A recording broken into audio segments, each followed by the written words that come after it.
But for today, what I really wanted to talk to you was a sort of world first study on the impact of financial stress and performance. And I want to start by talking about money and mental health. So I'm going to jump onto my first slide here. And so I recently wrote a report about this, and but before I get into kind of the report findings, I want to share some nationally representative data about money and mental health. And this is from a survey of 2,000 employed adults from last month, from May 2024. And I don't think you'll be shocked by any of these findings. I think you probably could have guessed them if I sort of put a pulse check out to you. But 54% of this, representative survey of 2,000 adults say that their mental health has declined due to money worries in the last 3 months. 21% worry about money every single day. A third, 33%, are struggling to sleep due to money worries. And 23% are having difficulties making decisions about money. I just want to take a moment to sit with these stats and really think about what they mean, right? Like, over half of working adults are telling us their mental health has declined in the last 3 months. And although it feels like we're cutting out the other side of this cost of living crisis, inflation seems to be back under control. We've seen kind of wages rise in recent months. We brought in a new minimum wage in April that was like quite a big lift, nearly a 10% lift compared to previous wage payments. We still have over half the population saying that this is such a substantial worry, it's affecting their mental health. And perhaps more concerning is the kind of 1 in 5, that 21%, who are worrying about it every single day. And if you're one of those people, I see you. And if you're not one of those people, imagine what it feels like to carry that worry with you, something so fundamental as money, every single day, to be thinking about it all the time. Imagine being one of the 1 in 3 adults struggling to sleep because of your worries about money.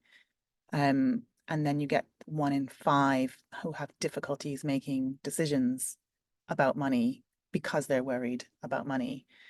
So like I say, like, these stats are really worrying. They're probably not all that surprising.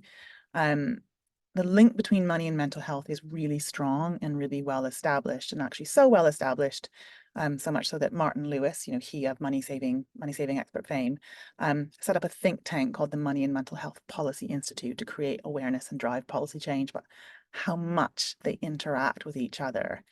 And so I want to talk to you, like, the theme of today's webinar and kind of the research that I'm going to talk to you about digs into this relationship, but these are new and kind of fresh findings I wanted to share, sort of to set the scene. So although money and mental health kind of connect in this really strong way, I kind of want to talk to you about something that maybe you haven't thought about. And I hadn't really thought about it either. And I'm going to tell you the story of the accidental research report. And so the accidental research report, kind of on my next slide, Mind Over Money, is not something I set out to write. So I set out to do some research on the demographic characteristics of Wagestream app members, so the people who use that financial wellbeing toolkit that Hattie described, and kind of what characteristics of individuals correlated more strongly with particular parts or features that they were using. And in particular, I was really interested in whether age or gender were a factor in determining how people manage their money, and whether they used particular money management features and how it impacted their spending choices. So kind of this is what I set out to achieve. And in doing this research, I found this really counterintuitive result, which feels really counterintuitive when you first see it, which is that the significant majority of people reported they were now spending less, even when using a toolkit that allowed them to choose to get paid more frequently. Right? This doesn't feel like it makes sense on the surface. Gut feel says if you let people choose to get paid more frequently, that they'll react by spending more money. That just feels logical. And this is not what we saw. And what was really interesting about this was this data was collected during the height of inflation, when food inflation was close to 20%. And I really remember this. I remember going to the shop every week and picking up milk. And it was 4 pints of milk, and the price went from like 110 to 115 to 120, all the way up to 165. So we were in this like really intense burst of inflation. And somehow we were finding that people on low to moderate income, so those typically earning less than the median wage of £35,000, were telling us that they were spending less when they were accessing their pay more. And so this research finding wasn't the story I set out to tell. It wasn't about kind of, again, those demographic characteristics and how those characteristics correlated with particular behaviors. I wrote that in a follow-on separate report. What this was telling us was there was something going on about this toolkit and the way people were accessing their money that was changing their spending behavior. And although, some people we found still in that base for spending more, the reasons they told us they were spending more were actually incredibly positive, like having the confidence to meet their needs and being able to pay their bills on time. So this is what I want to share with you now. This kind of report that I didn't set out to find this finding, and I was really surprised by it. I want to talk to you now about why we think we saw that outcome and kind of how that links back to sort of employer and benefits policies. And I'm going to start with a concept called the bandwidth tax. And so the bandwidth tax is this 13. And 13 is the cost of persistent money worries. So this is how much people pay when they're thinking about money all the time. And it isn't measured in days, whether it's days off sick or days of lost productivity or days spent recovering from sleepless nights. It also isn't measured in pounds. And, that's not pounds lost to business due to absenteeism or presenteeism or lack of productivity, or pounds spent in the NHS to combat money worries and stress. This number 13, this bandwidth tax, this cost of financial stress, is measured in IQ points. And this is what we found, and there's actually decades of research into this, and plenty of studies in both lab and field which have measured this, which is when people are constantly worrying about money, it affects their available IQ to the tune of 13 IQ points.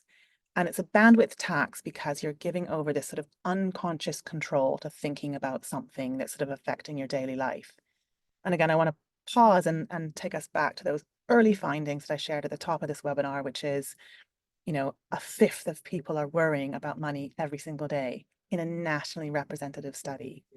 So this idea of this bandwidth tax, or these IQ points, are you are constantly thinking about money, whether you wish to or not, and it absorbs processing power. So it's this, and we've probably all been here, like, should I pay that bill late, or do I cut back on this week's food shop? Can I afford to fill up the car with petrol to take on that extra shift tomorrow?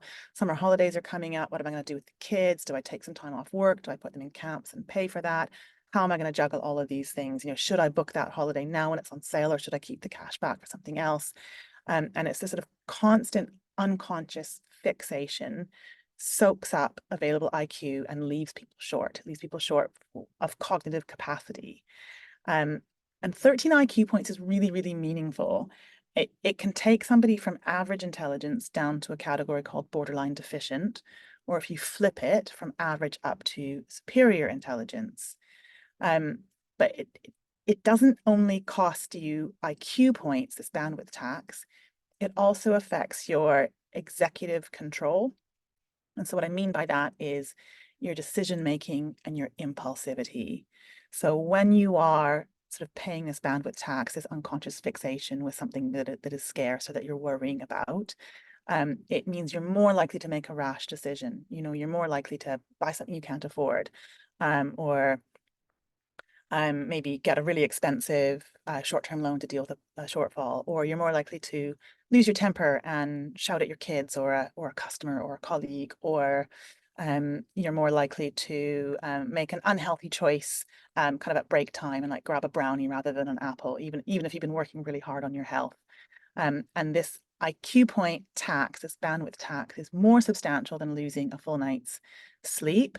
And I don't know if anybody has ever been there with young kids or just having a really worrisome night, but when you try to come into work and be your full self after you've not slept at all, it's incredibly difficult. And it's also more substantial than the impact of long-term alcoholism in terms of cognition and decision making and focus. So it's a pretty serious price to pay, this bandwidth tax. And the concept that describes this is called scarcity mindset. And again, I just want to pause and sit with the fact that 1 in 5 people nationally are worrying about money every single day. That's across income profiles. And so I want to get on to a bit more detail of what scarcity mindset means. And so it's the idea is that, again, it's this unconscious fixation with scarcity. So this constant juggling that soaks up mental bandwidth, and it creates outcomes that are worse than the scarcity alone. So it creates outcomes that are kind of magnified or amplified because your decision making is poor. So again, it increases your impulsivity, your anxiety, and your irritability, and it decreases your focus, your control, your decision making, and planning. Now, look, anything can be scarce. So time can be scarce, and I think many of us have felt that sort of when you're under deadline pressure or time pressure. You can be maybe not doing your best work. You can be sloppy. You can make mistakes. That's that moment when you send the email about someone to someone when you're not making the best decisions when you're dealing with that scarcity. Financial scarcity is particularly problematic for a couple of reasons. Firstly, it tends to be persistent. So time scarcity can come and go unless you're incredibly unlucky. Sometimes you'll have busy periods, sometimes you'll have quiet periods. Financial scarcity tends to be very sort of pervasive and persistent. And it's fundamental to kind of your everyday life. So it doesn't come and go. It's sort of always there and always soaking up that bandwidth. And then because it leads to worse decision making about money, it exacerbates that financial scarcity in the first place. So people make poor money choices, they make worse money choices when they're dealing with that scarcity, which leaves them with less money, which leaves them in that kind of vicious circle of continuing to make poor money choices. And I am going to talk a little bit about how we can alleviate this and some things you can think about in terms of designing kind of policies and benefits that make a difference. But I want to first jump into who is experiencing this scarcity mindset in the research that we saw.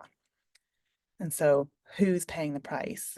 And again, taking you back to when I started doing this research, when I was looking into this topic, I was looking into the question of what demographic characteristics drive different outcomes. And the answer that we come to, I mean, you can see it up on screen. I'm not gonna read it out to you. Is it tends to be women, right? Women globally and in the UK have characteristics that make them much more likely to experience scarcity. They do more low paid work, they do more part-time work, they have credit scores that are lower than men, they are financially responsible for children, they're responsible for financial management in their households. And again, this is both globally and in the UK. And although I shared some nationally representative data about money and mental health earlier, I want to talk about some specific findings on the demographics here. And when we zoom in and look at a base of individuals who are doing typically shift-based or hourly paid work in sectors such as, retail, hospitality, healthcare, support services. So those who are in frontline work and people who are in frontline work represent kind of over half of the working world. So based on our sample and the data that we saw within a sampling of 4,500 Wagestream app members, 7 in 10 were kind of paid by the hour, so kind of experience volatility in their earnings, and that volatility can exacerbate scarcity. We saw that 6 in 10 work part-time, which is sort of dramatically more than ONS averages. Typically around 38% of women work part-time and 14% of men. And so we saw overall 6 in 10 working part-time. And the significant majority, 8 in 10, are earning less than the national median wage of £34,963 a year. So a fairly skewed population in terms of we're looking at people who are doing lower paid, more volatile frontline work or sort of low to moderate paid. And 64% were women. So in our data, 64% are women, and women were, in our data, were more than twice as likely to be supporting children than men in our data. So 38% of women were supporting children versus 17% men. They were 7 times more likely to be a single parent. So 14% of women were single parents, just 2% of men. And they were 8 percentage points more likely to be a breadwinner in their household, to be the main or only bill payer. So 3/4 of women were the main or only bill payer in their household, so kind of carrying that financial burden, versus 2/3 of men. And although they were working on their financial habits, they were a third more likely to be putting savings aside from their pay. They were actually more likely to report nothing in available savings. They were kind of spending and consuming those savings. So it probably isn't surprising that women in our base were 7 percentage points more likely to be experiencing frequent money worries. So 56% of women were experiencing frequent money worries versus 49% of men we surveyed in this base of 4,500. And they were half as likely to be confident about meeting their long-term financial goals. So life was feeling kind of particularly tough for this group of individuals. So only 13% of women felt confidence about meeting their long-term financial goals versus 22% of men. And these numbers are low overall. Like, we should be looking at sort of a higher maybe sense of ambition and confidence. But it was really interesting seeing the differences, and that kind of plays back to this idea of scarcity mindset, where women were again giving over cognitive power, giving over bandwidth and IQ points to thinking about this thing, which is money, and worrying about this thing all the time. And I want to spend kind of quite a bit of time now talking about how we can tackle scarcity mindset, because that's really what you came here for. And so I'm gonna go through these concepts of visibility, predictability, and alignment. And there's a kind of a fairly well-regarded university professor at Oxford University, Professor Anandi Mani, who's spent a long time of her career researching this concept.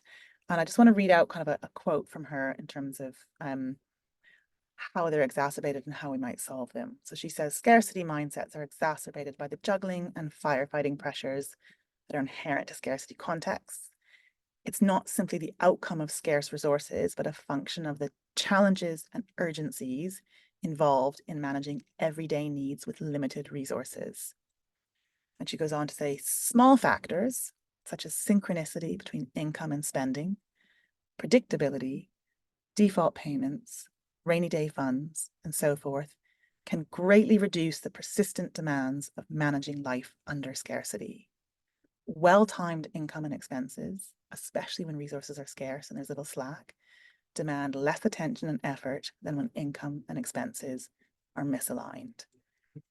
And this, to me, was sort of the unlock in terms of the research and our findings. So when we were looking at this group of individuals who were, again, on low to moderate incomes, who were experiencing a lot of volatility and part-time work, and they were telling us that since using this toolkit, they were now spending less, despite inflation being really high. A number of these points really rang true. And so the first one is visibility. So giving people information about how much they're earning and what their pay is likely to be. Sounds incredibly basic, but it's really, really powerful in terms of people's overall well-being and their peace of mind and their ability to plan. And there's lots of different ways you can give people visibility and kind of control over understanding their income picture. So one way is, anyone who's earning a fixed salary, that's actually really, really clear and really visible, and they're less likely to have that challenge of not understanding what's going to come down the pipe and managing their money. But even for those, and there's lots of sectors we work with where people predominantly work variable hours, there's ways that as employers you can design processes to make that much more clear for people. And so one of the standards I like to talk about is the Living Hours Standard by the Living Wage Foundation. And so the Living Wage Foundation not only sets a recommended benchmark for kind of what an appropriate rate of pay is that allows people to live with dignity and participate in society, but also how to offer hours in a way that sort of gives people that certainty. And so they talk about doing things like giving 4 weeks notice of people's hours, which sounds like a lot and can be really challenging, but giving people that long view on what's coming. If you have to change or cancel someone's hours with short notice, paying them for those hours anyway. They talk about giving people at least 16 hours a week as sort of a minimum standard, unless they specifically ask not to have that, and to give people contracts where the hours they work align with their contract. So if somebody's contracted for 20 hours a week, but they typically work 30, the living hours, the standards suggest that you should be giving them a contract that reflects those 30 hours so they have that certainty. And so that predictability and that visibility allows people to know how much they're working and earning, and it allows them to plan, and it reduces some of that bandwidth around financial scarcity. So just knowing what's coming is incredibly important. The other thing about visibility that I wanted to touch on today is helping people to connect with money in a way that's positive for them. And one of the things I've found in my research over the years is that a lot of people, again, this won't be new news, a lot of people don't like to look at their banking app, at their online banking. It's kind of, it can be sort of a series of bad news. You know, you get paid, and then you just see the money going down and down and down and down. Whereas one of the things we've done at Wagestream is we enable people to see their pay as it accrues. So before they've received it, when they've worked shifts, we're showing them how their earnings are building up. And that completely flips the experience and gives people a really positive relationship with looking at their money. And that visibility and that relationship with money and that willingness to engage with it then enables people to make really good decisions about what to do with it. It also supports people to understand the value of money, which we find is really important for younger workers, because you can kind of really connect that feeling of working, the physical feeling of work, whether you've got, you know, a headache or sore feet or had a tough day or even a great day, with sort of how much money you've then earned for that work. And it makes you much more cognizant of managing that money carefully. So that the other piece around predictability I wanted to talk about. So I've kind of talked about visibility, and I've covered a little bit of predictability at the same time. Is that kind of knowing what's going to come before it's coming kind of makes things highly predictable, but also giving people information in a way that enables them to engage with that data.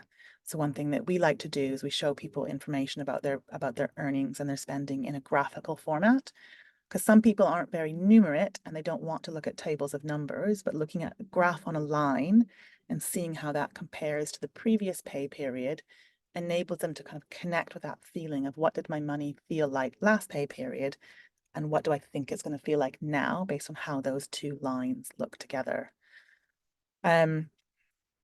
Before I jump onto alignment, I want to come on to something else that you know, Professor Mandy said in that quote. She talks about rainy day funds. So having that resilience to kind of reduce that juggling, having something to fall back on. And so a really important thing that I think about a lot and I spend a lot of time working on is how do we help people build savings in the workplace? There's some really great research that Nest Insight has been doing, supported by the Money and Pension Service, looking at payroll savings as a way of unlocking that resilience. We've been really fortunate to be participating in a research trial with them, and we've been able to get participation in savings from a base of 16% up to 71%, with some really sort of interesting and simple behavioral nudges and interventions, a little bit of flipping the default, a little bit of encouragement, kind of positive language, gets people over that kind of hurdle of inertia of feeling like they can't save, they can't afford to put money aside. And we're finding even with people on fairly low pay, so kind of median take-home pay being around £1,400 a month, we're still able to get people to commit to putting aside a small amount, around £40 a month on average, and kind of building up that savings buffer. So even when people are consuming that savings by month 8, they have £200 tucked away, which is a really meaningful amount of buffer to kind of call back on. So just having that little bit of savings can kind of prevent people from tipping into crisis and can give them that choice to manage that scarcity a bit better. The other thing that I think is really useful to think about from a how might we support our workforce point of view, and payroll savings, there's lots of different ways to crack that nut. You can offer it through a toolkit like Wagestream. You could work directly with a credit union. There's many different ways you could kind of go about and tackle that, but that's something that's basically very affordable, often free to offer for a workplace, and makes it much easier for your colleagues to build that savings buffer. The other thing that's really important, kind of the other side of that coin, is access to grants and state benefits. So particularly for a workforce where there's a high number of part-time workers, you might find that people are working part-time for a reason. Maybe they've got caring responsibilities, maybe they have a health condition, which means full-time work isn't available to them. And that connects with support that's available through state benefits. And there's something like £23 billion that goes unclaimed each year, all the way from universal credit through to tax-free childcare for higher earners, but things in the middle like social tariffs on water and electricity. And so one of the things that we work quite hard at doing is helping to surface for people what their entitlement might be based on the data we know about them. So based on their earnings. And there's plenty of calculators available on the gov.uk website and services that kind of would allow you to do this as an employer. So help signpost to people where they might be missing out on effectively free money that's available to them to build their resilience. And then the last thing I want to speak about is this alignment point. So again, Professor Anandi Mani speaks about the ability to align the timings of incomings and outgoings can kind of greatly reduce the effort and attention needed to juggle. So if you can take a constant task of thinking about money and planning ins and outs and turn it into a one-time or kind of recurring activity, you reduce the effort and you free up that bandwidth and you free up that cognitive capacity. And one of the things I've observed is that when people are paid, again, more typically for shift-based work, but when people are paid on a cadence that's every 4 weeks, which a lot of the UK population are, so people tend to be paid every 4 weeks if they're doing hourly or shift-based work, or if they work in companies that do hourly and shift-based work. So there are some, fairly large employers that pay their entire staff base on a 4-weekly cadence. It means that your payday changes all the time. And this might sound like a simple thing, and it's less problematic if you have a substantial savings buffer. But if you don't, this sort of rolling payday, your bills don't roll with it. So, your rent is always due on the same day each month. All your other bills, your council tax, etc., are always due on the same day each month, but your payday moves. And so this has been a really important finding for us in terms of one of the ways that we understand people use the toolkit we offer is to flex their payday. So they can choose to flex their payday to line up those timings. So those ins and outs can line up appropriately. And it just alleviates that worry and alleviates that effort of thinking about it. And so this is one of the strongest reasons we saw why people were reporting that they spent less money, was that they were worrying about it less. They were able to pay bills on time. And it meant that they were, not panic buying, not overthinking it, just taking that task that had felt quite repetitive and constant prior and turning it into something that was very, very simple. So an ability to flex the way you receive your income, or an ability to access a line of credit. So if you offer, for example, workplace loans or other schemes like rental deposit loans or cycle to work or other things like that in your workplace, allowing people that flexibility to flex when they're going to receive income or pay for things can be an incredibly powerful tool to tackle this scarcity mindset, to enable people to, like I say, reclaim those IQ points. And imagine the power, you'd have in your workplace if you could lift the average IQ of your workers by 13 IQ points. And imagine the difference we could make to the 20% of the population, the 1 in 5, who are worrying, the 1 in 5 employed individuals, so not the population as a whole, but the working population. If we could alleviate those worries for them and enable them to make better, productive, longer term decisions. So that was just the run through I wanted to take you through of kind of the research findings. There's a full report, and I'm going to flash up a QR code if you want to download it and kind of get into the detail. I know we wanted to save some time for questions if there were any.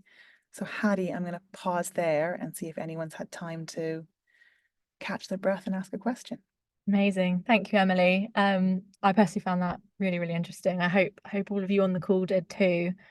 We've got a few questions. I've got a few questions, kind of some people who couldn't make it ask some questions. There's a few online. If you do have a question now, I'm going to try and get through as many as I can. So just pop them in the Q&A box on your screen, should be at the bottom, and it can be anonymous if you want it to, and we'll try and get through as many as we can. First up, Emily. So one of the questions we had was, you mentioned earlier on that people spend less with more access and visibility over their money. Can you just sort of surmise why that is?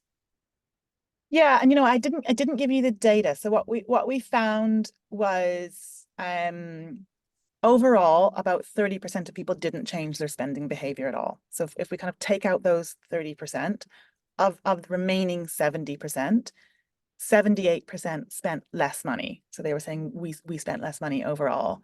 And the reasons they gave were a mix of functional and emotional. So the functional reasons for spending less were things like not paying a late fee because they could pay their bills on time. So kind of using the flexible pay feature of the toolkit to pay their bills on time, or being able to purchase something when it was on sale.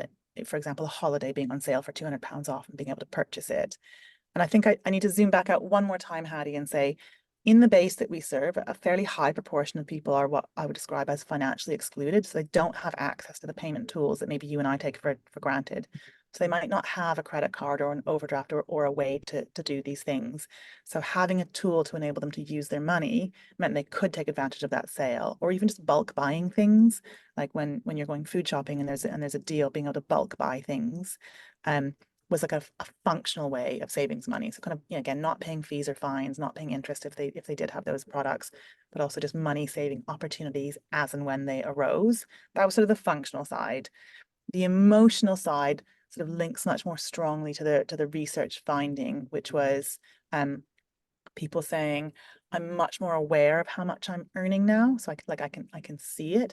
And so I don't waste my money, I don't overspend, or I'm much more aware of how hard I've worked to earn that money, and I'm very careful with it. Or even things like, I now understand what my budget needs to be. So I'm engaging with my money and I'm using real information rather than guessing.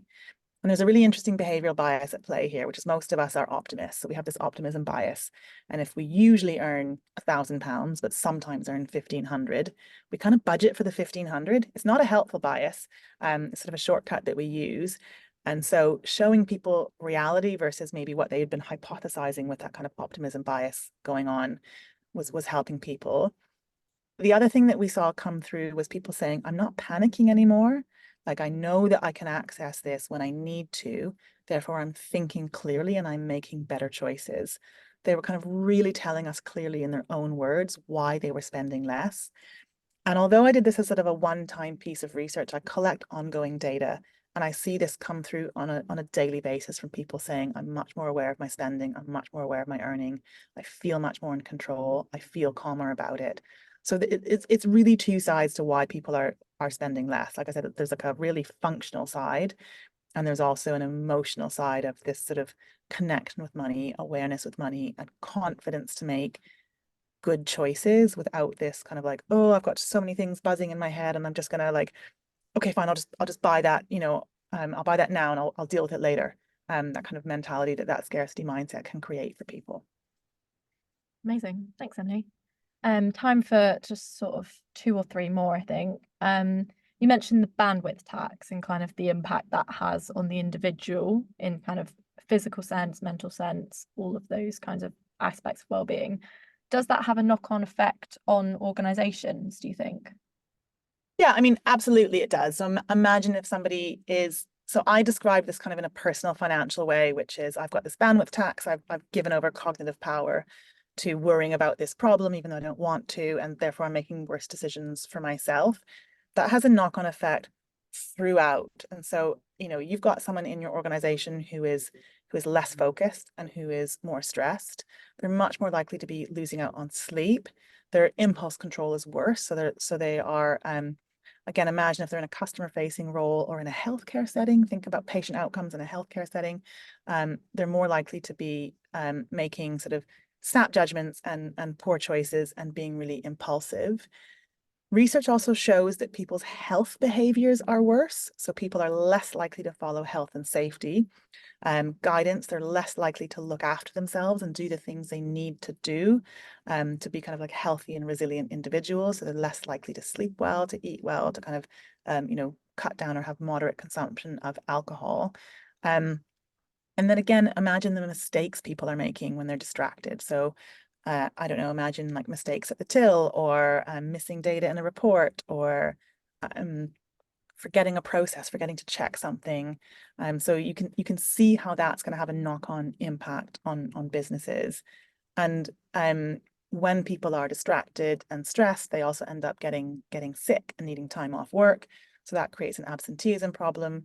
And kind of the estimated cost of both absenteeism and presenteeism in the UK annually is around 6.2 billion pounds. Maybe I've got my 0.2, it might be a 0.5. But it's in the billions, and billions are a really big number. It's almost hard to wrap your head around kind of how big billions are to people either not turning up or turning up and not being productive.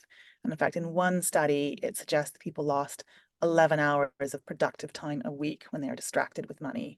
That's really substantial, 11 hours of productive time.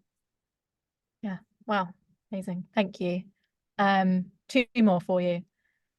So you kind of highlighted women, and this is whoever asked this question, this is one that I was interested in as well. You highlighted women as kind of almost the most vulnerable group in the sense of financial exclusion, most susceptible to kind of the impact of that. Do you think it's worth organizations, or do you think there's ways in which they can specifically support women in that sense? And if so, how? Or do you think it's just about providing across the board support? So I always take the approach that you follow an inclusive design method, and by being inclusive, everybody benefits. So if you design for those that need additional support or need additional assistance, you tend to design something that's better, and everybody else gets value from that. And so what I mean by that is when you are thinking about kind of women as a group and thinking about meeting their needs, it's not about them being women. It's about the need of how might I design, benefits and policies and support for somebody who is maybe experiencing more volatility in their working hours. It could be for reasons outside of their control, like they've got family caring responsibilities, or somebody who is more likely to be financially excluded. That financial exclusion bucket will also scoop up people who are young, who are kind of new to the world of work, tend to people who've come from a family background where you weren't encouraged to manage money, you were kind of encouraged to avoid it. You will also get people who are new to the UK. I moved here 21 years ago and I was financially excluded when I moved here, even though I had a really great credit profile in Canada. It just didn't translate across. So you'll end up scooping up other groups that maybe you haven't thought about in terms of designing for the characteristic, maybe not the individual demographic. And so targeting support around what is the need I'm trying to meet, and how do I make sure that that is widely felt. This is not easy to do. I'm saying this like it's easy to do. It's not easy to do, especially because if you don't have lived experience yourself, you might not see what those needs are. So kind of really getting a deep understanding of what is the makeup of your workforce and what are their particular needs. Like, do you have people who are likely to be financially excluded? Do you have people who are likely to have low resilience and low access to savings? And then what can you do about it? And there's sort of two sides to this. So you can tackle this from a policy point of view. So it might be having a relook at some of your policies around shift scheduling or absences or sick pay, and going, well, how do these policies affect people, and then what might the knock-on effect on the business be? But you can also look at it from a benefits point of view, and who might be able to access and make use of the benefits that you're investing in. So if you're spending a lot of money on, I don't know, like discounts on luxury holidays for your staff, that's not accessible to a wide range of people. If you're offering discounts on everyday food shopping, we can all benefit from that, right? Like everybody can tap into that. So thinking about what might you be offering that is accessible to the whole range of the kind of the worked experience in your organization.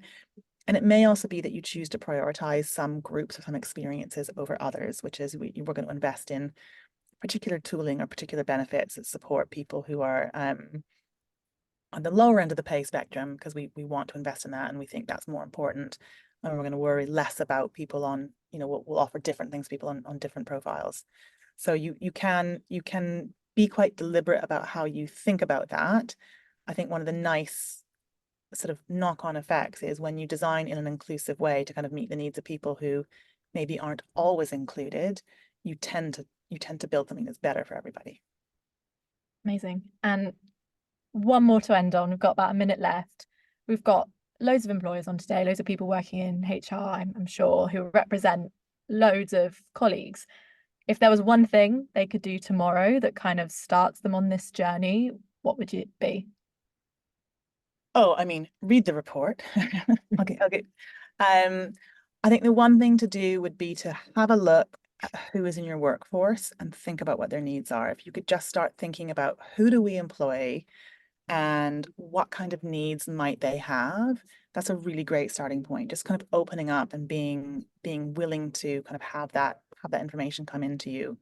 Um, and if you do have people working at all sorts of different levels, finding a way to connect with them and meet different employee groups and just go have a chat. If you can pop into a store or pick up the phone and just be like, hey, how's it going? What could we do to support you better? Being able to have that real feedback on what are the needs and how might you think about designing for them. I'd absolutely go for that.